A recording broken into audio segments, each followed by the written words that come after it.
This is not how I see the Attack on Titan characters. This was made for fun. Hopefully you guys enjoy, and if you do, please like and subscribe. Also, please respect other people's ships.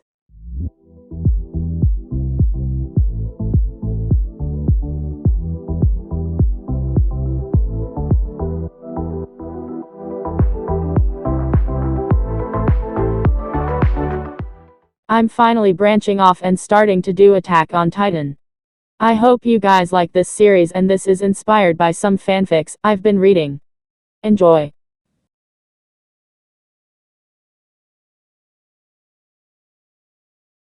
Outside Wall Maria. The rogue Titan, as he had been named by the humans, was just waking up. Like the other Titans, he didn't move around much at night. Some nights he did stay up and just stare up at the stars. Or he would think about the humans that would sometimes come into his forest. He was always interested in them, as even though they were tiny, they would kill a lot of Titans. Rogue had been seen by some humans, but he always ran away covering his nape. That seemed to shock the humans into not going after him. He always heard in the distance some human freaking out because he knew of his own weakness. Rogue opened his eyes and some steam came out of his mouth. It had been quite a while since the humans had come into his forest. He was starting to worry about them. He started to think of them as his own humans, especially the little one. Rogue didn't know the humans' names, so he had nicknames for them in his head. He looked around and seen that it was safe before he came out of his Titan form. Rogue stretched his limbs and got used to his human form before he jumped down and used the gear around his waist to get up onto a tree branch. He had taken some of the gear the humans used from the dead ones and gave them all a proper grave. It was the least he could do since they were helping keeping the Titans out of his forest. They didn't know that, but still. Rogue also had one of their signature green hoodie they all wore. He was a lot dirtier than theirs, but he didn't mind. He ran across the branches and hooked onto the trees with the gear. Rogue absolutely loved using the gear as he felt like he was flying. He then stopped on one of the branches and sniffed and smelled Titans and humans. His eyes brightened as he went running off in that direction, being careful of how much gas he was using. Maybe I can see my humans again. I can help Moat now that I'm in my human form instead of my Titan form. Rogue thought that as he got closer and closer to the smell. He stopped on a branch above the smell and looked down. The humans were back and looked to be defeating all the Titans around them. It made his chest swell with pride as he watched. Rogue soon smelled more Titans coming and looked around for them. He soon spotted them and out of his hood up, hoping the humans would just think he was like them. He jumped off the branch and went towards the Titans, and as he did he heard shouts from behind him. "Don't, that's an abnormal. You're gonna get eaten.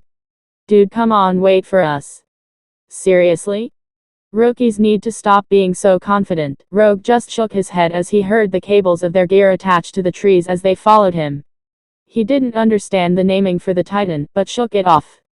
Rogue went higher and dropped into a free fall above the Titan's nape and sliced deeper than necessary. He didn't care. All he wanted was for the Titan to die. He landed on a branch and felt more people land on it too. You could have died. You should have waited for one of yous to come help you handle the abnormal. Rogue looked at them from the corner of his eye as he scoffed. He didn't know many words, but he was slowly learning. No to slow. Ah. Are you calling me old? The other humans tried calming him down as Rogue just looked around. He again felt someone else land on the branch and someone touched his shoulder very close to his nape. Rogue reacted on instincts mostly, so before he knew it he had grabbed the wrist and brought the blade up to the human's throat. His eyes were leveled with a glare as he finally looked at the human that had touched his shoulder. It was Little One. You got some nice reflexes, brat. Rogue just stared at him before he let him go. Sorry, you surprised me. Rogue kept to short sentences, so they would make sense to the humans. Well, we should go. We're going back to the wall in a few minutes. The other humans nodded, but Rogue looked over to his side, as he squinted. Brat? Titan. Little One must have been shocked before he composed himself. There's no more in this area, now let's go. Rogue wanted to growl in anger, but he knew humans didn't do that. He went up to Little One and started pushing him lightly. The other humans were too shocked to do anything. Go, I save you. Titan coming. Must go. Little one must have knew I wasn't going anywhere because he signed and nods. Let's go and brat. Don't die. That was the last thing little one said before him and the other humans went to where the other humans were. Rogue looked over and saw a titan. He grins, and as the same with the other titans, he killed it easily. He went over to the other humans as he watched them leave the forest in wagons and horseback. Rogue couldn't wait till the humans came back again. Maybe this time he'll go into the wall with them. Hope you guys liked this. Thank you guys for watching. If you have any suggestions for videos, leave it down in the comments. Also, if you want, go follow my Instagram for this YouTube channel.